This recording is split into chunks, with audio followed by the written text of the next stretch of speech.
ছিল। তারপরে যেহেতু মামলা হয়েছে এখন তো এটা সব একসঙ্গে মার্চ হবে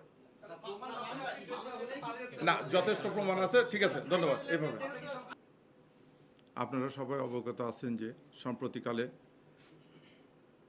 জামাতে ইসলামী বাংলাদেশের আমিরের এক্সআইডি হ্যাক সংক্রান্তে দলটির পক্ষ থেকে রাজধানী হাতিরঝিল থানায় একটি সাধারণ ডায়েরি করে। ডায়েরিটা সাইবার সংক্রান্ত হয়, এটি ডিবির ওপর তদন্তের জন্য ন্যস্ত করা হয়। এই পরিপ্রেক্ষিতে রাজধানীর মতিঝিল এলাকা থেকে মোহাম্মদ সারোয়ার আলম নামে এক ব্যক্তিকে জিজ্ঞাসাবাদের জন্য ডিবি কার্যালয়ে আনা হয়।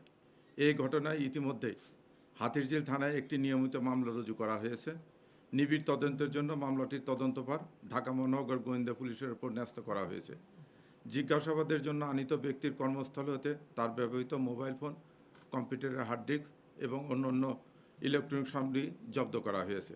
স্বচ্ছ ও নিরপেক্ষ তদন্তের স্বার্থে জব্দকৃত আলামত সমূহের ফরেনসিক পরীক্ষা করা একান্ত প্রয়োজন। বিশেষজ্ঞের মতামত প্রাপ্তির সাপেক্ষে তদন্ত কার্যক্রম অব্যাহত থাকবে।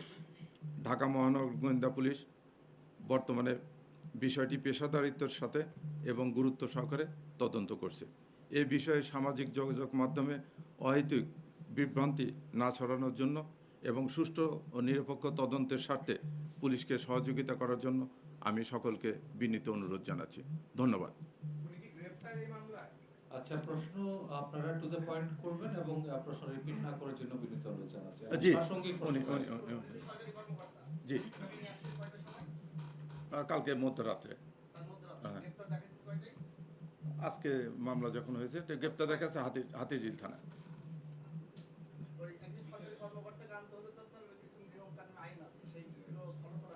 জি, তার কর্তৃপক্ষ থেকে, রাষ্ট্রপতির ইয়ে থেকে, সচিবালয় থেকে তার জন্য হাতিরঝিল থানাকে পারমিশন নিয়ে আসা হয়েছে। না, এখন যেহেতু মামলা হয়েছে জিডিটা ওর সঙ্গে মার্চ হয়ে যাবে। ধন্যবাদ। একই থানায় তো মামলা এবং জিডি হয়েছে, বুঝছেন?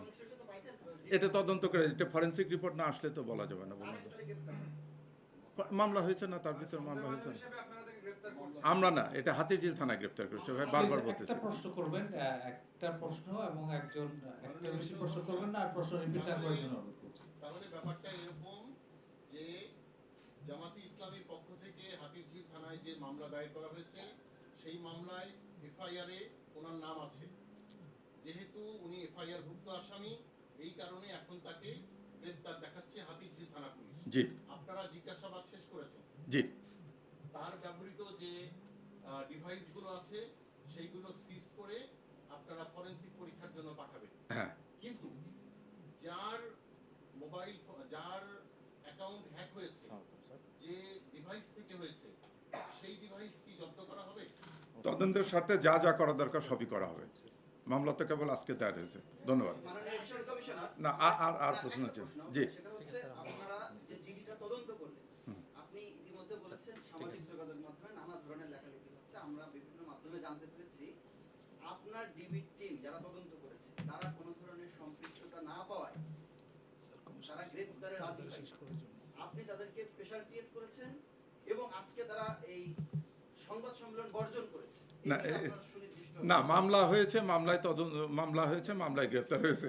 এটা ইয়ে কেছে মামলা হয়েছে, তো এটা তো আর জিডি তদন্তের বিষয় না। এটা তো হাতিরঝিল থানায় মামলা হয়েছে।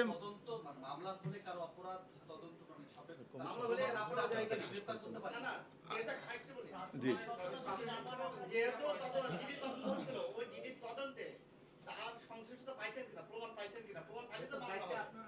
না ছিল। তারপরে যেহেতু মামলা হয়েছে এখন তো এটা সব একসঙ্গে মার্চ হবে না, যথেষ্ট প্রমাণ আছে। ঠিক আছে, ধন্যবাদ। এইভাবে ধন্যবাদ। এটা স্যার বলেছেন ওনার এটা হাতিরঝিল থানা মামলা নিয়েছে, থানার সঙ্গে কথা বলেন আপনার।